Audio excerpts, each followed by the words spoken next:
Bueno, bienvenidos al quinto programa del segundo ciclo de Crisis y Conflictos del siglo XX, acá con los colegas y amigos Héctor Giuliano y Raúl Canicova, que querías decir algo, ¿no? Sí, agradecerle a Juan Manuel Suárez Pinto su gentileza, su generosidad y la posibilidad de hablar en estos programas que se han hecho ya larguísimos, estamos en el quinto del segundo ciclo, ¿no?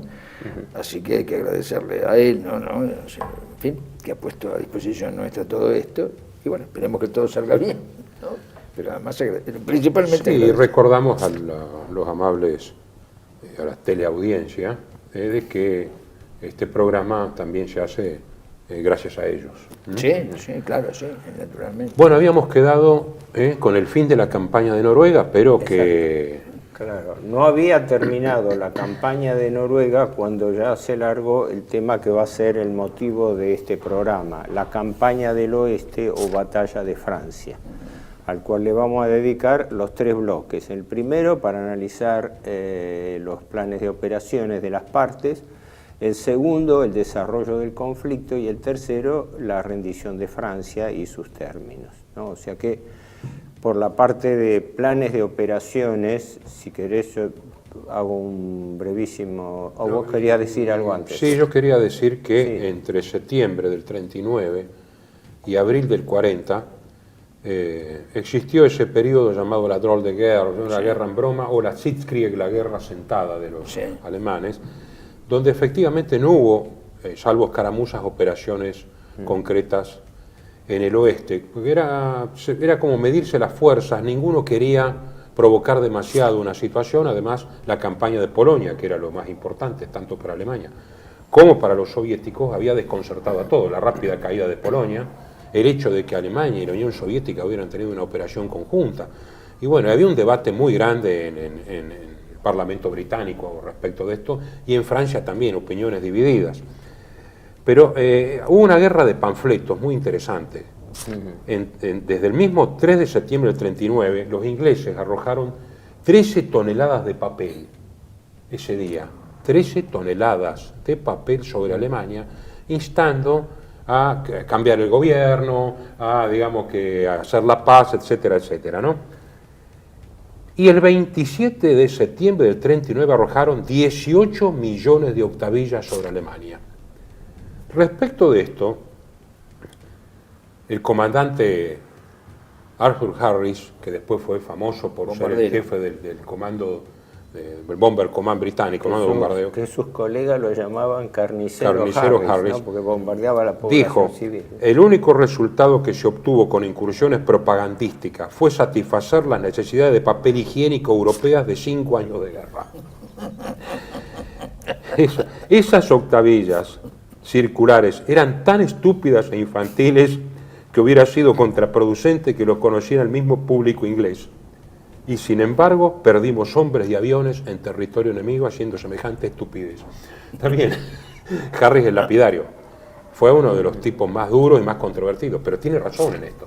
No obstante, la contrapartida, que hay que decirlo, los ingleses se prepararon antes que los alemanes para una guerra total, por la ley de poderes en caso de emergencia, del 29 de agosto del 39, o sea, pocos días antes que estalle la guerra, donde le daban al rey facultades extraordinarias. Pero fíjense, detención, juicio y condena de quienes contraviniesen las disposiciones de defensa y seguridad del reino. Detención sin mandamiento judicial si era considerada que vulneraban la defensa y seguridad, embargo y control de cualquier propiedad o empresa,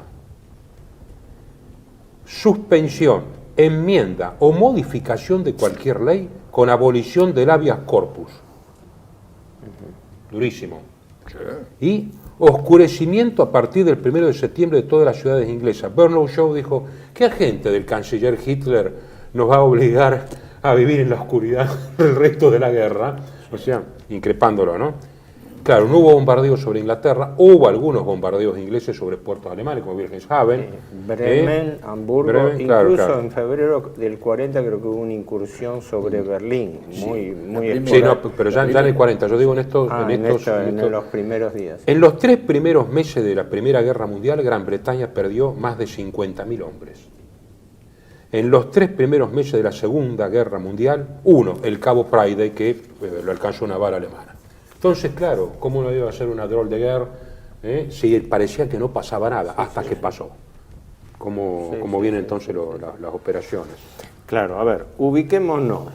Después que se produce la abrupta caída de Polonia, se produce este interreño llamado drôle de guerre, la guerra pasiva, se le dio varias, hasta la campaña de Noruega, que es 6 o 7 meses después, es decir, estamos hablando entre fin de la campaña de Polonia, fin de septiembre, la última unidad cayó el 2 de octubre, y creo que fue el 10 de abril, que fue Dinamarca-Noruega, y no había terminado la campaña de Noruega con la caída y huida de los ingleses de Narvik, que fue creo que el 25 o 26 de mayo, cuando se desata la ofensiva alemana del oeste, que fue el 10 de mayo. Pero la parte interesante es, ¿qué pasó? ¿Cuáles eran los planes de los bandos? Porque primero empecemos por lo más simple, digamos así, Francia. Francia no tenía, que se sepa, un plan ofensivo general contra Alemania. La estrategia francesa de posguerra, y sobre todo en la década del 30 con la línea Maginot de base, había sido una estrategia básicamente defensiva. La línea Maginot abarcaba prácticamente una especie de ángulo recto entre toda la frontera franco-germana y parte de las estribaciones de la frontera belga. El espacio siguiente hasta el canal era simplemente sostenido por fortificaciones aisladas, que eso fue lo que le iba a costar después a Francia la irrupción alemana. Pero básicamente no había un plan francés de ofensiva general contra Alemania. ¿No? Por eso insisto en la paradoja de que la posición más belicista la tenía el gobierno británico, pero el gobierno británico estaba trincherado con un foso de agua, que era el Canal de la Mancha, mientras que los que tenían que recibir el chubasco del primer frente eran los franceses, que por lógica, como los alemanes, vivían traumatizados por la Primera Guerra y la Guerra de Trincheras. Habría muchas consideraciones para eso, pero básicamente los franceses, el comandante en jefe, el general Gamelin, que después tuvo un triste papel porque fue incluso enjuiciado como responsable de la mala organización francesa. Tuvo que dejar el mando. Tuvo que dejar al final de la campaña pero era totalmente defensivo. Sí, pero preveía un golpe alemán por Bélgica, que Bélgica era neutral, así que se volvía a replantear el esquema de la Primera Guerra Mundial, que si había una irrupción alemana, y máxime con la línea Maginot, que era impensable que se intentase vulnerar, ¿no? Del otro lado estaba la línea Sigfrido, pero era mucho menos sofisticada y completa que la Maginot. La estrategia Maginot es digna de ser desarrollada, ¿no? Pero en realidad preveía toda una serie de fortificaciones inexpugnables, pero con asentamiento de tropas de atrás, como para servirle de muralla para después operar. Tenía tren subterráneo y hasta glorietas para la banda de música con plazas. Sí, era todo. Era una ciudad. Ojo, sería largo hablarlo, ¿no? Pero hubo toda una controversia acerca de que todo el presupuesto militar francés de la década del 30 se gastó en la línea Maginot. Y había todo un segmento de la oficialidad francesa, entre las cuales estaba De Gaulle, que se oponían a ese, llamémosle, despilfarro estratégico, porque decían que el mismo dinero se tendría que haber dedicado a fortalecer la fuerza operativa del ejército. Exacto, porque el gasto de la fortaleza y de la línea Maginot fue tan grande, es una muralla china. Los franceses hicieron su propia muralla china, un costo gigantesco y con un problema psicológico sobre la tropa, que es el que tenemos muy en cuenta. Ante esa posición extremadamente defensiva como era la línea Maginot, La tropa estaba a la espera de que en algún momento se les ocurriera atacar a los alemanes, claro, y que iban a chocar como si chocaba contra un enorme parapeto que era la línea. se relajaba Por el eso espíritu la estrategia ofensivo. equivocada de Gamelin y aún de su continuador de Weygand en Francia cayó por eso. Pero ya estamos adelantando, ¿no? Sí, sí, sí. De todas maneras, la única previsión francesa era que si hubiese una irrupción alemana iba a ser por Bélgica, violando la neutralidad. Entonces, todo el cuerpo expedicionario británico, que llegó a tener unos 300.000 hombres, no sé si en ese momento lo había integrado o eran menos. 275.000 tengo la cifra, Por eso, muy parecido. más sí. o menos. Y el grueso del ejército francés tenía preparada toda el ala izquierda para penetrar en Bélgica, pensando que los alemanes iban a repetir el esquema del Plan Schlieffen de la Primera Guerra Mundial. Pero ahí es donde viene hipersintético la novela, por así decirlo. Efectivamente, los alemanes tenían en principio el Plan Schlieffen modificado de la Primera Guerra Mundial. Perdón, Sí. El plan Schlieffen es un plan que nunca lo puede modificar Alemania por su situación geográfica. O sea que todo lo que se podía hacer era variar el plan Schlieffen con cosas nuevas, Sí. pero el plan Schlieffen parte de la realidad misma de Alemania. Alemania no puede tener sino un plan Schlieffen, modificado o no, según las Por la circunstancias. geografía. Por eso lo demás está en el movimiento entonces, de Oz, ¿no? Expliquemos a los oyentes. La idea del plan Schlieffen, que fue elaborado en 1905, 1906, y que después, bueno, no se aplicó debidamente en la Primera Guerra Mundial, y eso le costó mucho a Alemania, por el Moltke el joven, sí. el sobrino. Se dice que el conde Schlieffen, en su lecho de muerte, que murió pocos meses antes de empezar la guerra, dijo, sus últimas palabras fueron: mantened fuerte el ala derecha. ¿Por qué? Porque preveía un movimiento de irrupción por Bélgica para tomar París por detrás, ¿no? Caerle por retaguardia. Sí. Esa era la esencia. Pero, ¿qué ocurre? Hasta el año 39, hasta el momento, a octubre del 39, los alemanes mantenían el esquema general del Plan Schlieffen, que el grupo de ejércitos norte, Alemania tenía preparado dos grandes grupos de ejército. El grupo de ejércitos B, que era el del norte, al mando del mariscal von Bock, como en Polonia, Sí. y el grupo de ejércitos A, al sur, abajo, von Rundstedt, del cual el general von Manstein era jefe de Estado Mayor. Exacto. Y había un grupo de ejército Y ahí C estaba, que era solamente defensivo. para distraer a la Maginot. Estaba frente a la Maginot, pero para... Von Leber Leber, estaba, sí, sí. creo, Von Leber. exacto. Está bien. Ahora, ¿qué ocurre? Como reconoce, eso lo explica muy bien von Manstein en su libro Victorias Frustradas, ¿no? Hasta octubre los alemanes, el Plan Schlieffen había tenido una serie de modificaciones, pero modificaciones de forma. No había cambio en cuanto a que el eje de gravedad del ataque iba a ser por el ala derecha alemana, por el norte, irrumpiendo en Bélgica. Es más, había una controversia sobre si la invasión se iba a alcanzar o no a Holanda o no, porque Holanda no era operativamente necesaria para las operaciones terrestres.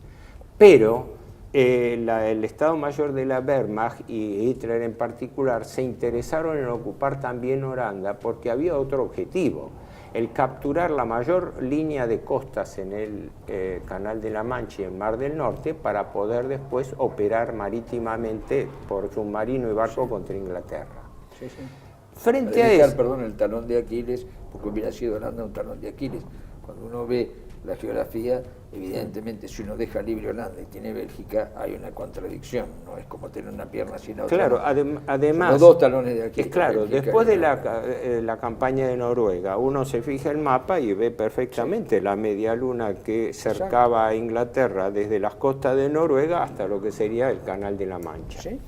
Ahora, ahí es donde viene la idea genial que todavía con modestia von Manstein declara que el nombre Plan Manstein lo habría puesto Lidl-Hart después de la guerra, pero no se conoció como tal. Él todavía dice que el mérito fue, sí, del grupo de Estado Mayor que él comandaba bajo von Rundstedt, en el cual estaban, entre otros, los que eran tenientes coroneles entonces, Blumentritt, que que después fue, hasta el fin de la guerra, jefe de Estado El Mayor biógrafo de Rundstedt. de Rundstedt, Sí.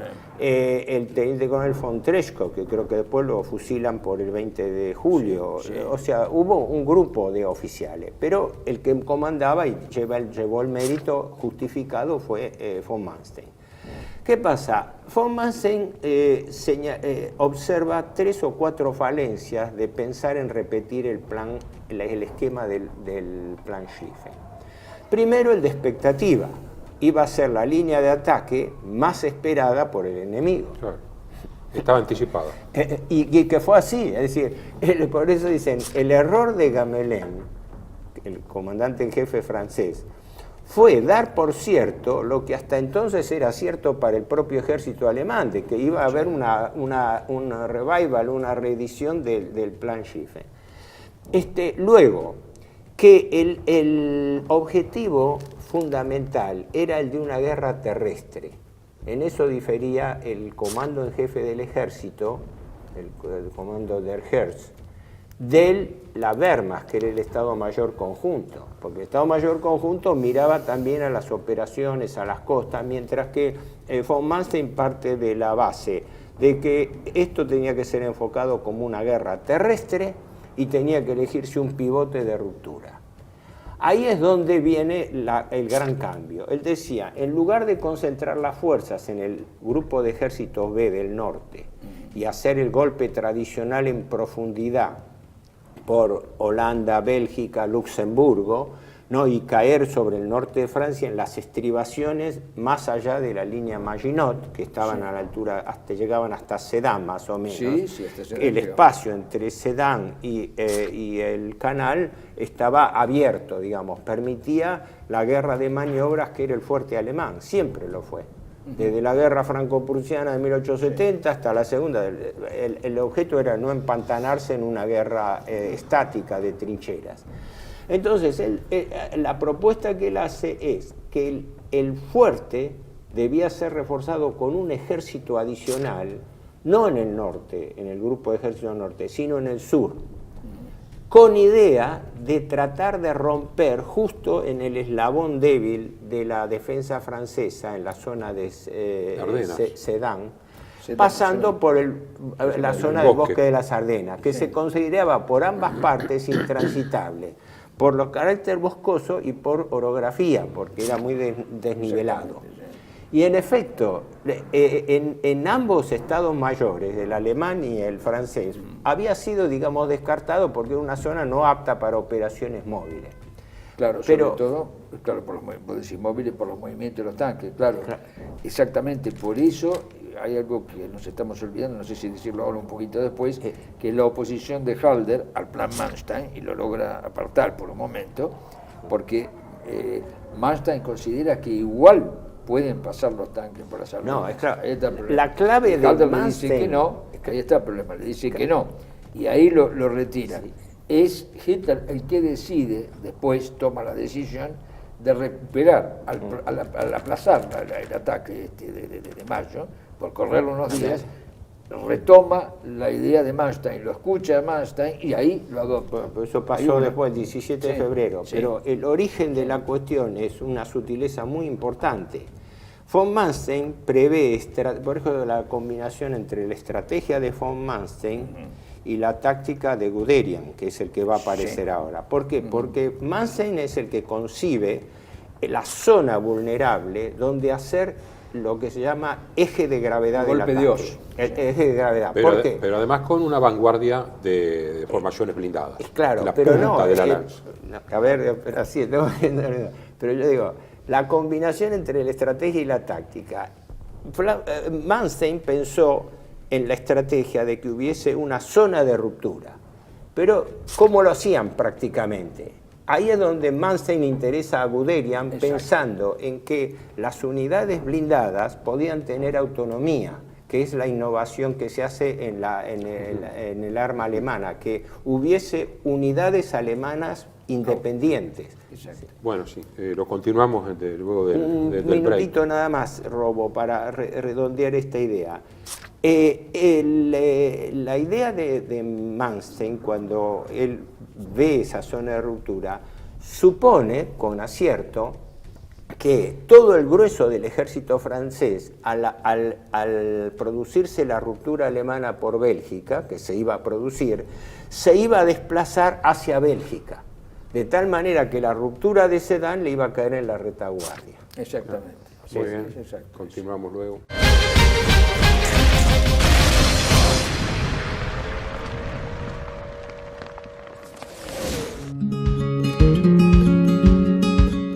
Residencia de Los Ángeles es un hogar para adultos mayores habilitado en la ciudad de Buenos Aires, cuyo objetivo es la atención y cuidado de pacientes de la tercera edad. Más de 30 años de experiencia nos respaldan.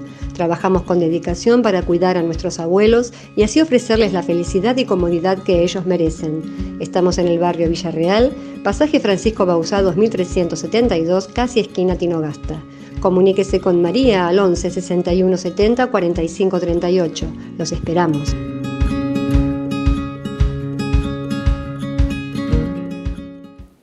Bienvenidos a CEPA, Centro de Estudios del Pensamiento Americano. Nuevo sitio web de cursos de formación en política, filosofía, historia, literatura, geopolítica, religión, psicología y más. Cursos de formación que reflejan el verdadero pensamiento americano. Lo invitamos a elegir el curso de su agrado ingresando en www.cepa.la.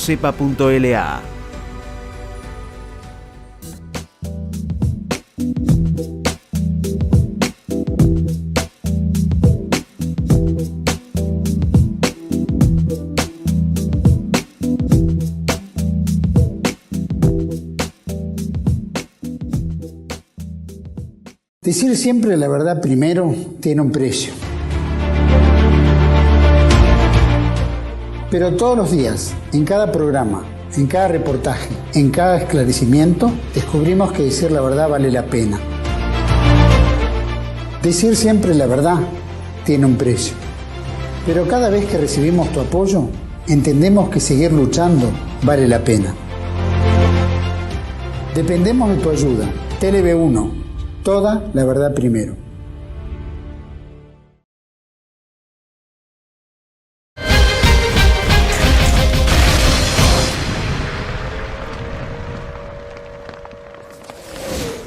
Bueno, continuamos entonces con la táctica de Guderian. Estratégico, claro. Yo decía antes, ahí hubo una combinación, estrategia y táctica.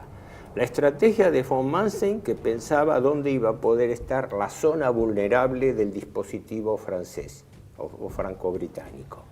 Y la capacidad táctica que daban los blindados, que podían desplazarse, porque eran, vos lo explicaste ya eso bien, los blindados alemanes en ese momento eran unidades chicas y veloces. Ahora vamos a ir a los y de blindados, poca sí, sí. artillería, claro. Entonces, ¿cuál era la maniobra? La irrupción se iba a producir fuertemente por Bélgica y Luxemburgo. Otro cuerpo de ejército iba a arrinconar al ejército holandés, como efectivamente ocurrió, sí, creando una bolsa en Holanda, como diciendo tenerlo apartado a los holandeses. Separarlos de belgas y franceses. Separar. Pero la irrupción a través de Bélgica y Luxemburgo, lo que era importante, bueno, que la atravesaron en un día, pero de todas maneras importante como zona de pase, esa zona iba a ser objeto del desplazamiento previsto de todo el grueso del ejército francés, como que ahí entraban en la trampa. ¿Por qué? Pensando en que el eje del ataque iba a ser en el norte. Y en ese momento se producía la irrupción de la ofensiva con los blindados a la cabeza a través del bosque de las Ardenas. Rompían en Sudán hacia el sur, en Sedan hacia el sur, pero inmediatamente giraban al oeste para hacer lo que llamaba la carrera del canal. Con eso les cerraban el paso a todo el cuerpo que quedaba embolsado en el norte. Claro, e impedían una línea de defensa sobre el río Somme. Sí, que por eso la premisa de von Manstein, que era la batalla se tiene que librar al norte, al norte del río Somme, sí, no permitirle retroceder para que pudiesen consolidar una línea. Y hablando de río muy importante, había que cruzar el Mosa. Sí, entonces le dicen a Guderian, ¿y cómo hacemos? Porque está el río, además, no es solamente las Ardenas. Sí. Y le dice, los Stuka abrirán el camino. textualmente, está en la memoria de él. Los tanques voladores. Claro, y efectivamente era un avión que todavía en ese momento servía como artillería y sirvió en la campaña de Rusia siempre, ¿no? Porque era muy lento para después seguir en Occidente, salvo en cosas puntuales, pero en ese momento era artillería volante. Sí, sí. Ahora, hubo una maniobra táctica realmente magistral, que fue la captura del fuerte Eben Emael, Claro, justo en el ángulo sudeste de Bélgica. Exacto. Un fuerte que, a similar de la línea Maginot, era un fuerte considerado modelo e inexpugnable. Sí, Yo por leí eso, al respecto, era una obra de arte, de ingeniería. O sea, a eso yo me quería referir a eso. Comentalo vos, porque es importante, porque fue no nos olvidemos que la irrupción se produce el 10 de mayo. Sí. Y el 11 cayó el fuerte. Claro, Eben fue Emael. el mismo día, había que tomar eso porque era indudablemente y era un golpe de exacto. mano de audacia. Exacto, Y por para eso- capturar los puentes sobre el canal Claro. Alberto de Bélgica. Sí, sí, comentalo. El problema es la ubicación que tiene. Es una lástima que no tengamos mapas acá, porque la ubicación del fuerte de Ben Emael tiene, es decir, es un punto neurálgico en la defensa de la línea Maginot y tiene un canal que tiene 40 metros de profundidad al lado, así, infranqueable eso, sí. Y defendido por 600 hombres, adentro de la fortaleza había 600 hombres, y en los alrededores, para controlar los accesos eventuales, o 600 más, o sea, había 1.200 hombres en total. Los alemanes mandan 85 paracaidistas, que son los que, con planeadores, llegan con planeadores. La guarnición no se apercibió de eso hasta que vio que una especie de pájaros gigantescos sobrevolaban la fortaleza, se arrojaron en paracaídas y con 85 hombres con cargas huecas volaron todas las torres, porque el problema era la enorme artillería que tenía la fortaleza de Ben Emael. Esa artillería era la que querían neutralizar más que la guarnición. La guarnición no era tan importante, ahí lo importante era la enorme artillería, antiaérea y antitanque.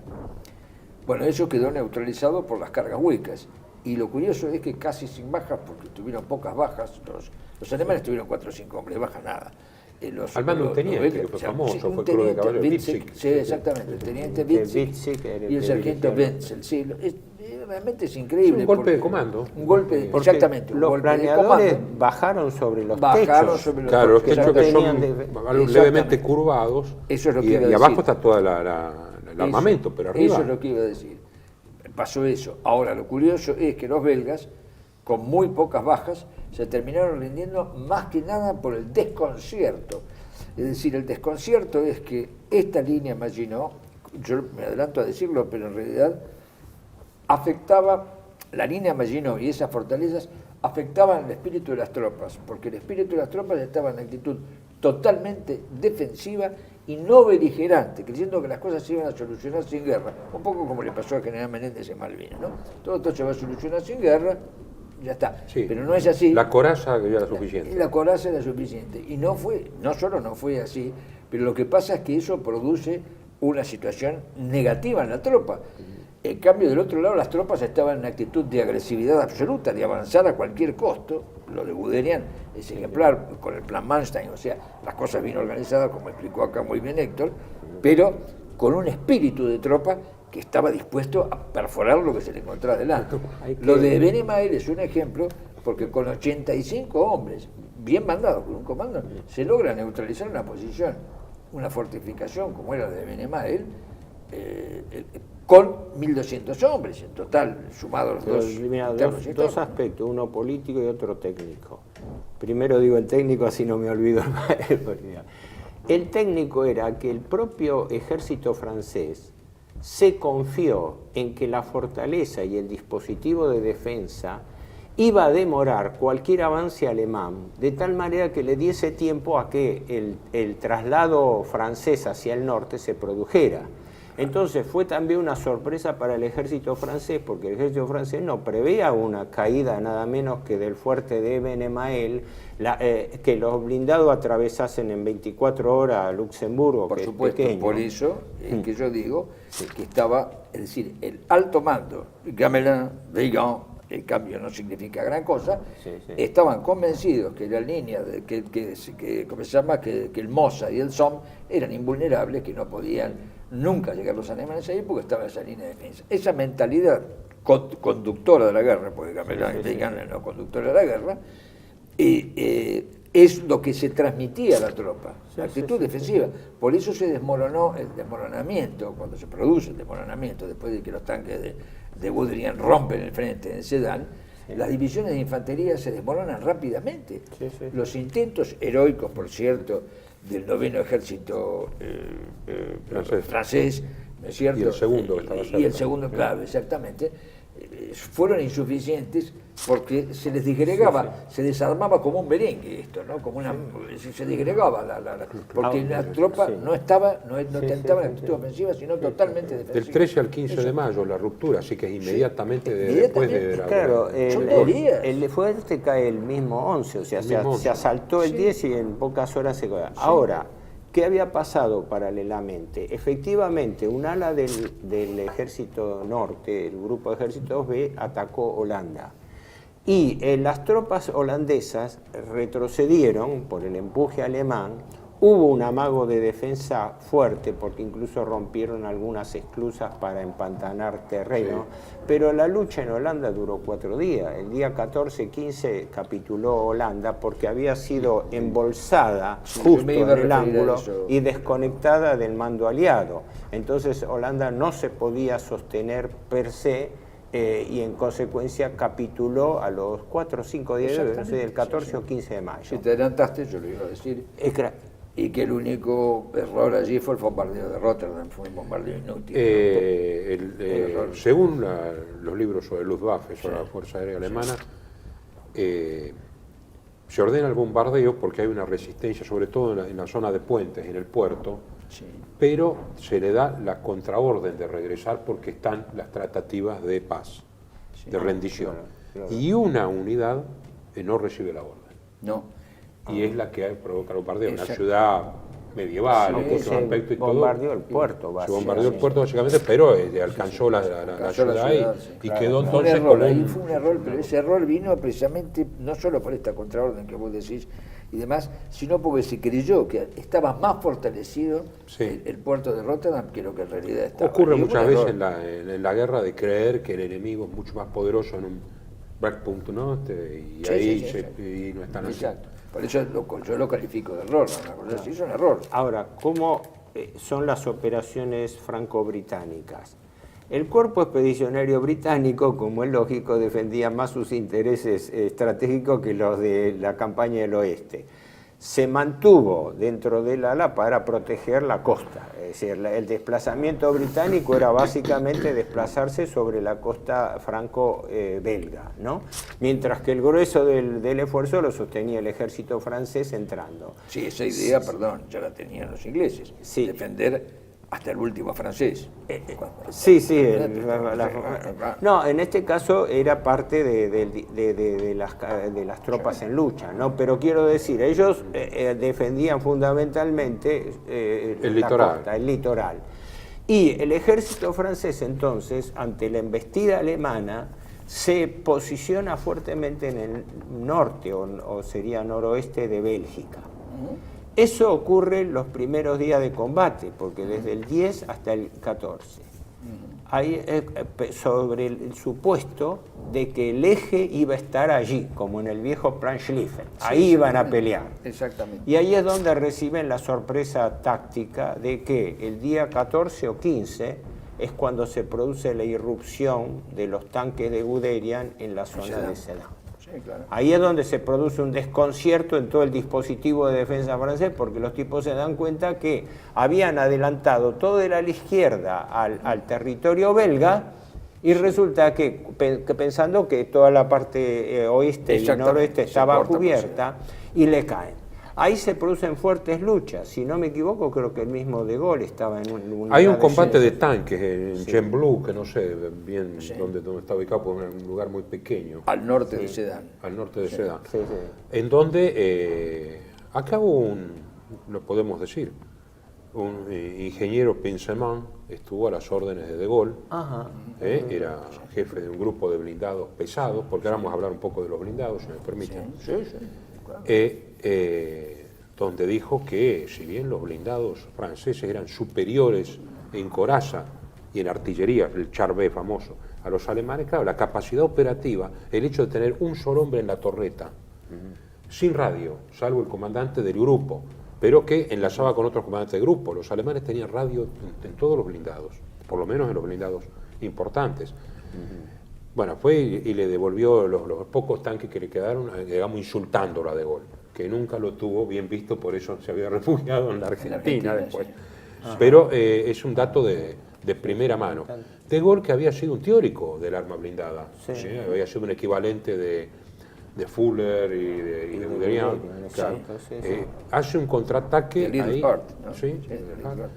donde pierden más o menos 100 blindados cada uno, pero se demuestra el problema de la capacidad de maniobra operativa de las unidades blindadas francesas.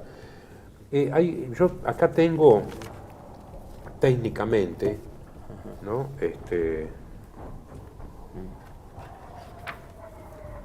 Porque los blindados alemanes eran más rápidos, pero con artillería más débil. Aquí este libro que Ryan Perrett, un libro de batallas, de todas las batallas habidas por haber desde la antigüedad hasta ahora, pero está un libro muy técnico donde dice, ¿no? Las fuerzas que están en operación en el lugar. Dice, los alemanes, el general von Bock tenía 29 divisiones, 3 acorazadas. O sea, el grupo de ejércitos B, el del norte. El grupo de ejércitos A de von Rundstedt, 45 divisiones con 7 acorazadas. El grupo de ejércitos C, 19 divisiones, frente a la Maginot sin ninguna acorazada. Un detalle, de la autonomía de las unidades, de las divisiones Panzer, que claro, no tenía, es decir, que las unidades Panzer eran independientes de la infantería. Claro, con 42 divisiones en reserva, 2.439 tanques tenían los alemanes, sí, eso, entonces, de los cuales 1.478 de ligeros, armados solo con ametralladoras. Los franceses tenían 3.000 tanques, ¿no? 43 divisiones en el norte y una británica. Y después, al sur, 22 divisiones con 2 ligeras mecanizadas. El general Giraud, con el 7º ejército, tenía 7 divisiones con una mecanizada. En la reserva, 22 divisiones. 3.000 tanques. Muchos de ellos mejor armados y blindados que los mejores vehículos alemanes. El BEF, el British Expeditionary Force, del mariscal Lord Gott, 9 divisiones, 200 tanques ligeros y 100 tanques de infantería que son medianos, ¿no? Sí. Después, unos 237.000 hombres, hay más 9.400 de aviación. El ejército belga, 18 divisiones, más 4 reservas, 375.000 hombres.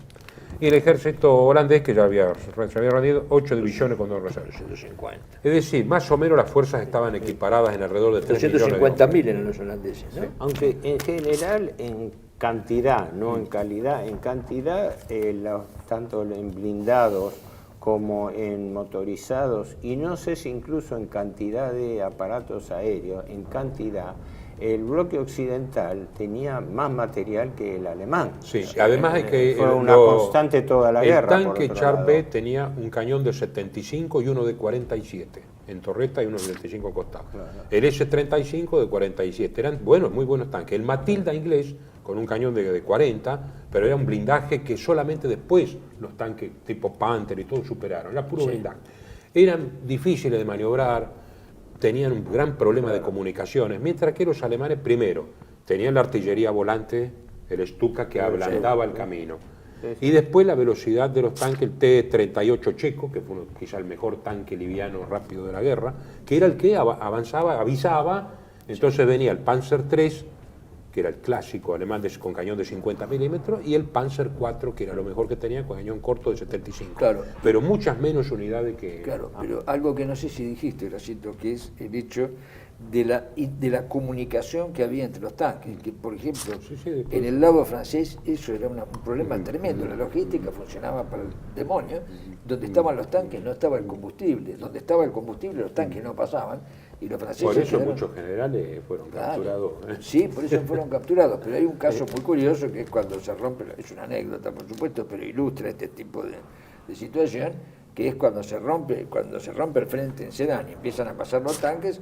El general Gamelin estaba comiendo a 25 kilómetros del frente con ¿cómo se llama? Con mozos con guante blanco. Se veían, era una cosa muy curiosa.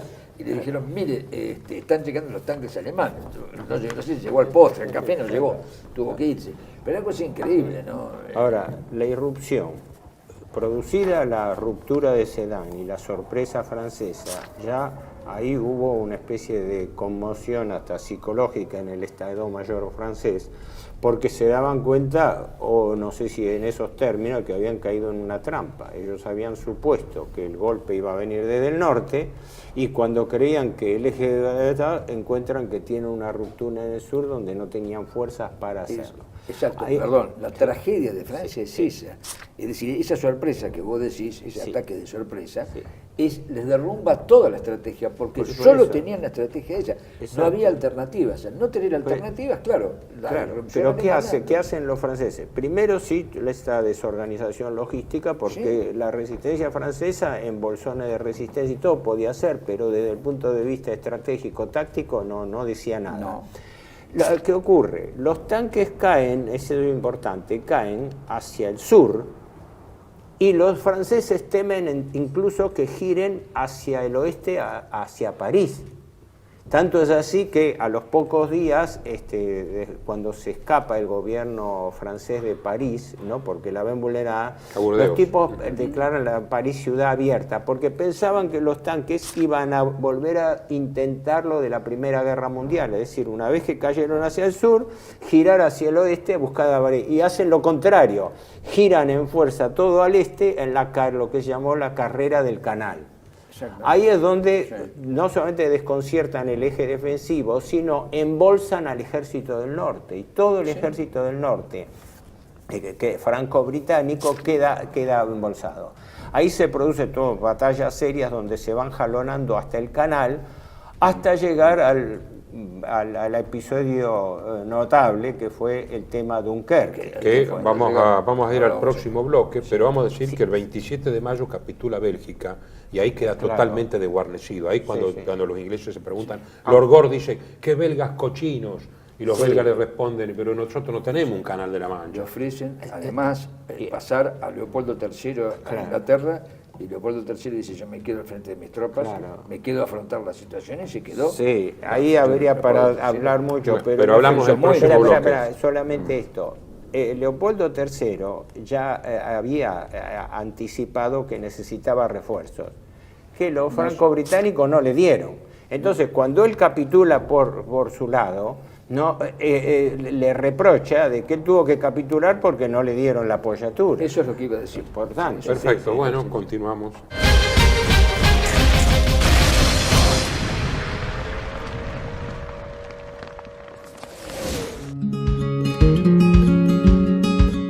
Residencia de Los Ángeles es un hogar para adultos mayores habilitado en la ciudad de Buenos Aires, cuyo objetivo es la atención y cuidado de pacientes de la tercera edad. Más de 30 años de experiencia nos respaldan.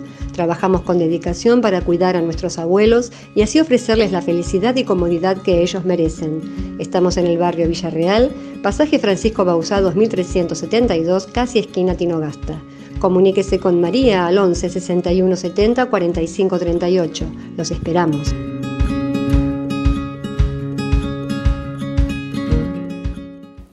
Bienvenidos a CEPA, Centro de Estudios del Pensamiento Americano. Nuevo sitio web de cursos de formación en política, filosofía, historia, literatura, geopolítica, religión, psicología y más. Cursos de formación que reflejan el verdadero pensamiento americano. Lo invitamos a elegir el curso de su agrado ingresando en www.cepa.la.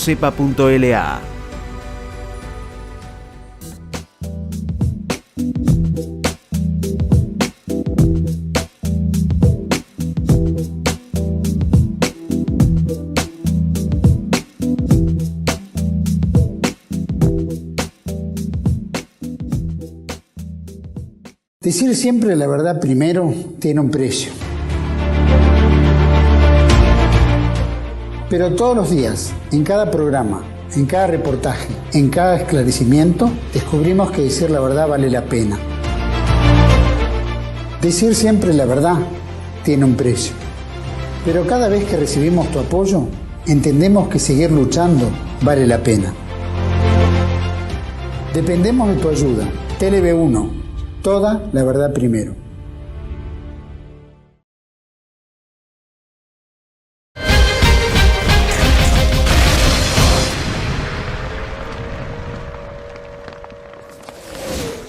Bueno, continuamos y además de los acontecimientos militares había fuertes acontecimientos políticos. Políticos, que vamos a hacer una hipersíntesis.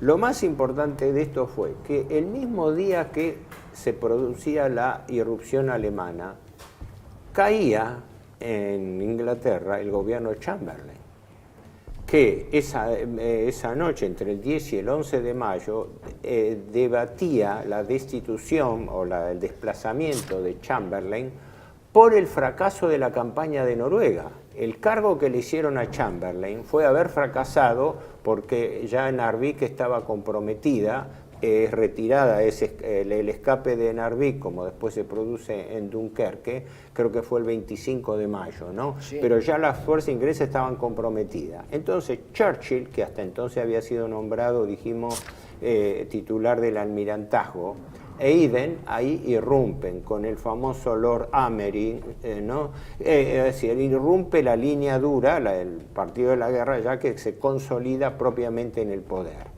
Desplazan a Chamberlain, que Chamberlain muere al año siguiente o a los pocos meses, porque él estaba enfermo de cáncer, ¿no? Pero de todas maneras lo desplazan en ese momento y se consolida el nuevo gobierno en Inglaterra, ¿no? Para resistir a ultranza sobre la base de la alianza norteamericana que estaba atrás. Y paralelamente se produce también una caída del gobierno francés, porque primero renuncia Daladier, el presidente Daladier, que había estado en la conferencia de Múnich, ¿no? Pero después, si no me equivoco, el 18 de mayo, ya cuando la situación militar entra a ser comprometida, se establece el gobierno Renault, y lo convocan al mariscal Pétain, héroe de la Primera Guerra Mundial. Que estaba en España, ¿no? Estaba embajador en España. Creo que sí. Le dice, esto lo hicieron 20 años de bolchevismo. ¿Perdón? Esto lo hicieron 20 años de bolchevismo. Ah, eso es lo que dijo Pétain, sí, exactamente. Sí, claro. Digamos, erosionar el Frente Popular, digamos, la voluntad francesa. Y ahí... Por eso, cuando en el otro programa dijimos que el partido de la guerra en Francia casi no existía, porque se encargaron de liquidarlo. Primero, el hecho de haber ganado la Primera Guerra Mundial y haber recuperado a Alsacia-Lorena, eso bajó la olla a presión. Y después, los años del gobierno del Frente Popular, que erosionaron enormemente, el problema social fue gravísimo, y eso contribuyó enormemente. Por eso, la frase de Pétain, eso de 20 años de bolchevismo han dejado esto, en cierto modo es muy real, ¿no? Porque ahora no se puede esconder esto. A raíz de la situación comprometida militar, cambia el gobierno, llaman presidente Renault, lo llaman a Pétain, y como es en el Estado Mayor, lo desplazan a Gamelin, prácticamente lo destituyen. Después fue procesado Gamelin por su desastrosa conducción y lo nombran al general Weygand, ¿no? Al frente. De todas maneras, Weygand toma la actitud prudente de que ya a esa altura podía hacer muy poco, lo advierte, pero se produce entonces la carrera hacia el canal y el acorralamiento de la bolsa del norte de Bélgica, que se va replegando sobre los puertos de Calais y en particular sobre la famosa localidad de Dunkerque, que se transforma en ese momento en una posible vía de escape, y donde, creo que lo hablamos ahora, hay hasta el día de hoy una interpretación muy discutible de lo que pasó en Dunkerque. De eso queríamos hablar. Si querés hablar vos, hablamos nosotros. Pero de todas maneras, es decir, primero, el cambio de Gamelin por Weygand, lo único que hizo es paralizar las operaciones en un momento en que se derrumbaba todo por 2 días, porque Weygand dijo que tenía que estudiar la situación. Esos 2 días son decisivos, por eso el repliegue británico, Gort y Weygand, solo 48 horas después, para retomar el plan de Gamelin, porque no hay otro, no tienen alternativa los franceses. Por eso insisto, ya estaba destruida la estrategia francesa, estaba destruida desde el inicio, estaba equivocada desde el inicio. Una suma de equivocaciones los llevó a eso, más lo que dice desde el punto de vista político el mariscal Pétain, yo estoy de acuerdo con eso, es decir, una situación política que venía de arrastre y una situación militar que se descompaginó. Se les desarmó como un castillo de naipes. Por eso Weygand vino a hacer lo mismo que Gamelin, 24 horas, 48 horas. Hizo algo Weygand.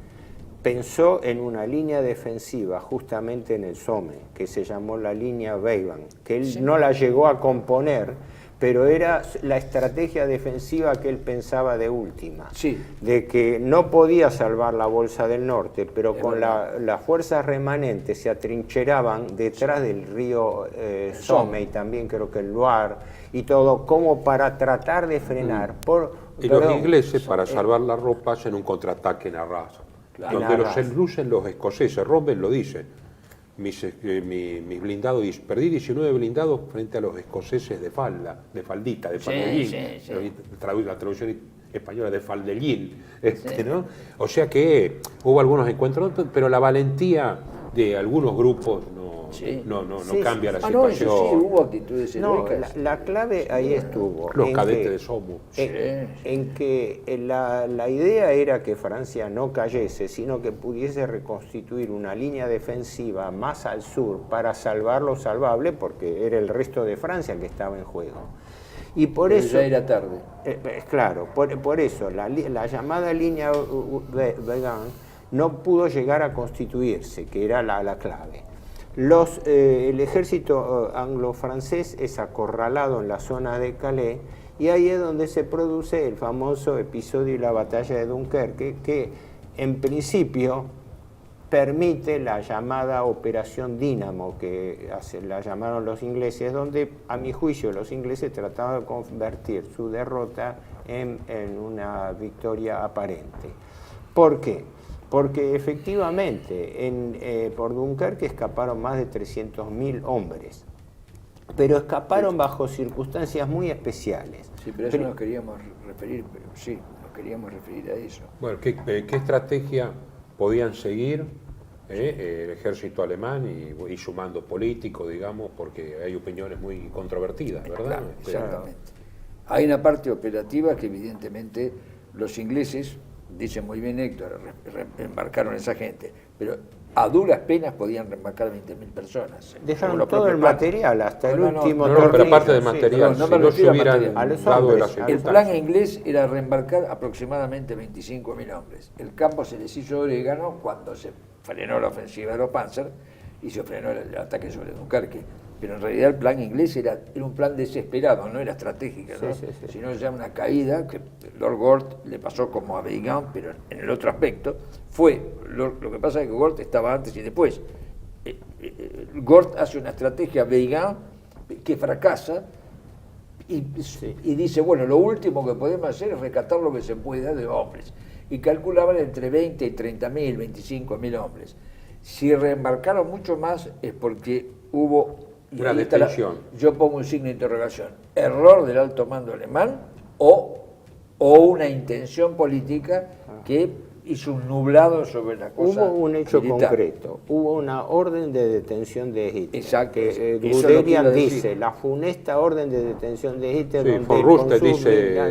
Sí, von Rust dice, los quiere salvar a los ingleses de una derrota vergonzosa. Estaban enojados. Había tres alternativas básicas, que eso también lo toca David Irving en su libro La guerra de Hitler. Sí, yo iba a decir eso. De que no era exactamente la opinión de Hitler, sino la opinión del Estado Mayor, porque el mariscal Keitel en particular había también apoyado eso, diciendo que esa es una zona que no era apta para operación de blindados y que los blindados mejor retenerlos y no exponerlos a una lucha allí porque los necesitaban para la segunda parte de la ofensiva contra Francia, porque efectivamente quedaba por conquistar el resto de Francia. Otros dijeron directamente que aparte del tema blindado, era el tema de que no sabían el grado de resistencia de la bolsa que iba a tener, Bueno, y era esto empeñarse es lo que íbamos a decir, pero en un sitio. Bueno, está bien. Y la tercera es la razón política, que en definitiva es una de las que tiene más consistencia, de que el ejército abandonado en las playas, expuesto a ataques que la aviación hizo bastante estrago, ¿no?, en los materiales, pero que pudiera haber desangrado terriblemente al ejército británico, podría haber resultado contraproducente para las tratativas de paz que se consideraba iban a venir después. Como diciendo que Hitler trató de no tener una victoria sangrienta, porque eso iba a deteriorar, por así decirlo, las negociaciones de paz. Claro, si tenían un ejército diezmado donde habían tenido cualquier cantidad de bajas, pensar en una alternativa de paz iba a ser más difícil.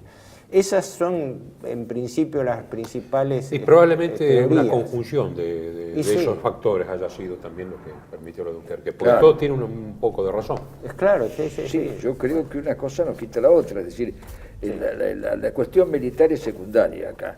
El zanjar esa situación, prueba está que la Guardia entró, el Leibstandarte entró en Dunkerque, los que querían entrar entraron.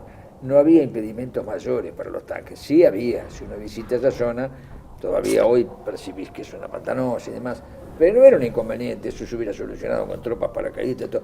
Es decir, el frenar al ejército inglés en Dunkerque hubiera sido simplemente una maniobra táctica más y quedaba solucionado. Allí hubo un problema político o un problema de error, por eso yo no sé, yo pongo el signo de interrogación. Sí. O fue un error del alto mando alemán, esto quiero decir Hitler porque es el comandante supremo, o bien el comandante supremo tenía un plan político que después probablemente, esto ya se presentaría sobre todo el resto del año 40 y buena parte del 41, ese plan político era la búsqueda de una paz, no a cualquier costo, pero sí a una paz con muchas concesiones. Y esto hubiera sido un amague. Ciertamente está la frase de Churchill, ¿no?, de que la generosidad de Hitler lo va a llevar a la derrota por este tema de Dunkerque, lo tomó como un símbolo Churchill, ¿no? Ahora bien, aunque la propaganda fabricó lo contrario, la propaganda fabricó la heroica huida de Dunkerque. Pero Churchill lo dijo muy bien, en Sí, la sí. guerra no se gana con evacuaciones, esto claro. es una evacuación y no una victoria. Claro. Pero para la opinión pública, claro. pues vamos a dar el dato. Por eso dijo eso sí. Que quedan encerrados en Dunkerque 9 divisiones inglesas y 5 francesas, 400.000 hombres, enfrentando al cuarto y 18 ejércitos alemanes, con 9 divisiones y 200.000. Pero había muchos blindados, la séptima de Rommel estaba ahí, y Rommel dice, bueno, ¿qué hago? Y no, en otro momento se Tenía ve en cuenta una insubordinado. cosa, claro, tenía en cuenta una cosa. Gran parte de esos 400.000 hombres estaban desarmados, habían tirado el armamento, estaban para embarcarse. No Ese embarcaron problema. un tornillo, digamos así, Exactamente. dejaron 62.000 todo bajas, tornillo. 62.000 bajas, la mayoría franceses son 40.000. Bajas es muertos y prisioneros, ¿no? Sí. Pues ahí está el famoso tema de que los franceses eran de segunda, no eran embarcados, ¿no? 338.000 evacuados, un tercio franceses y belgas, ¿no? Claro está. Perdón, creo que después parte de esos franceses evacuados los desembarcaron en el sur de Francia.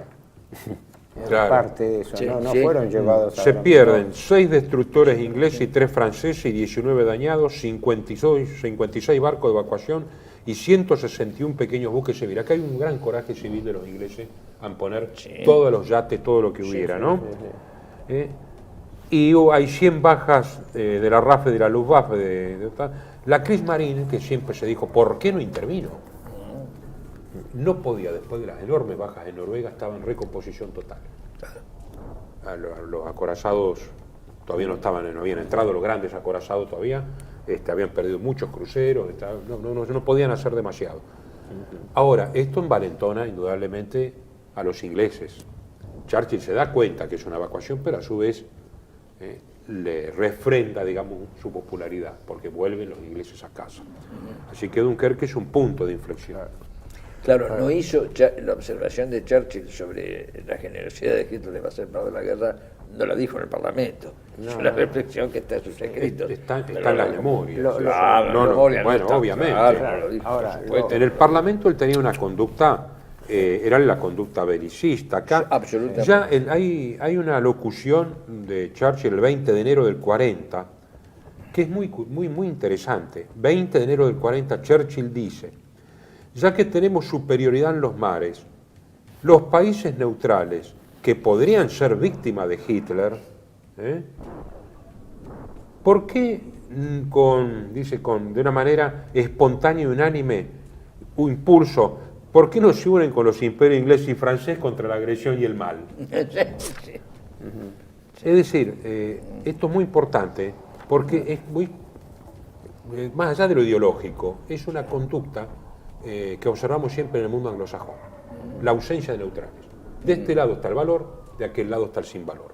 Exacto. Acá cerramos filas con valores universales apoderados a expensas del enemigo. El otro día el presidente Biden dijo, nosotros luchamos por la democracia. ¿Por qué no cambiar el gobierno de Rusia? Dijo, nosotros estamos contra el eje del mal, si están con nosotros no están. Nosotros claro, somos eso de que no haya neutrales es típico de lo que Carl Schmitt llamaba muy bien la guerra discriminante. Y esto no es ideológico, es una herramienta. Una herramienta que, siempre, que vuelve a ser cada vez más usada.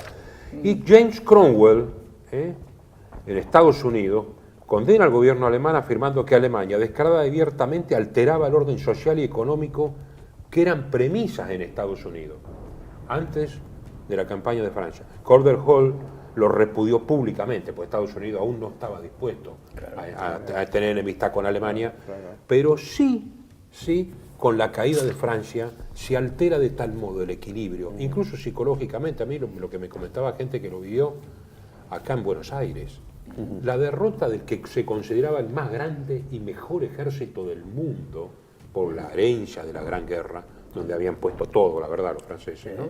Y habían derrotado a menos que los alemanes.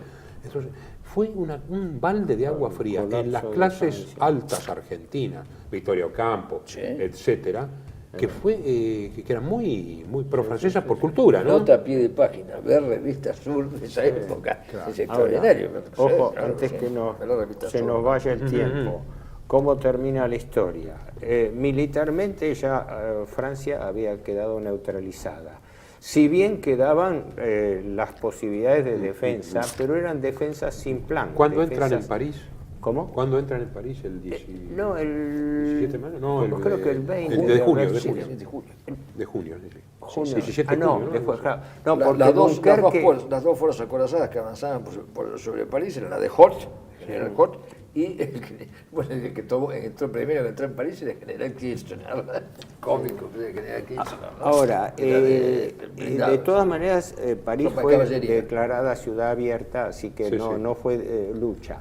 Pero, ¿qué se produce políticamente? Ahí el general Weygand dice en un memorándum concreto de que pide que el gobierno llegue a un armisticio urgente porque él no tiene capacidad de resistir. Todavía por supuesto, pero cuando Weygand dice esto, ¿sabés dónde estaban los tanques de las tropas de caballería del general Kirchner? En la Porte de la Villette. ¿Sabes lo que es eso? Es como si estuvieran acá. Pero él pensaba en lo que él había bosquejado como línea Weygand, que no se pudo constituir, y decía que lo único que podía esperarse en el centro-sur de Francia era una lucha en retirada. Claro. Entonces se dirige al gobierno pidiéndole que logren de alguna manera el armisticio. Bueno, ahí se produce un segundo cambio del gobierno francés, porque renuncia a Renaud y lo nombran al mariscal Pétain como jefe de Estado. No es secundario ese hecho, porque obviamente se dieron cuenta de que había que llegar a un armisticio de cualquier manera y pensaban que Pétain podía ser un interlocutor válido como militar prestigioso, como diplomático. Si uno ve la entrevista en Montoir, Hitler está yendo así, digamos, por supuesto. Es el héroe de la Primera Guerra. Ahora, y yo les recomiendo que escuchen una cosa, si alguien, porque está la grabación, que escuchen la grabación del pedido de armisticio por parte de Pétain. La emoción de las palabras de Pétain es la emoción de toda Francia. La voy a repetir. C'est de cœur serré que je vous dis qu'il faut cesser les combats. Eso lo dice Pétain con una carga de congoja enorme. Dice, de jefe a jefe, quiero hablar con el jefe alemán. De soldado a soldado, yo quiero hablar con el jefe alemán. Esa conmoción profunda de Francia es lo que quedó, el derrumbe enorme de toda esta estrategia que todos hemos comentado, Perdón, y ese estado de ánimo es el vamos estado... a tener que continuar con el fin de la campaña de Francia Sí, y el yo creo que armisticio en el próximo programa, porque ya no tenemos Salvo redondear el tema de los términos del armisticio, que ahí hay algunos aspectos interesantes, porque después de todo la rendición de Francia... Lo retomamos al inicio del otro programa, porque hay tela para cortar. Sí, yo creo que sí. Así que, bueno, nos reunimos y continuamos Y con agradecemos ustedes. una vez más a los oyentes y sobre todo a Juan Manuel A Suárez. Juan Manuel, y bueno, y será hasta el próximo programa.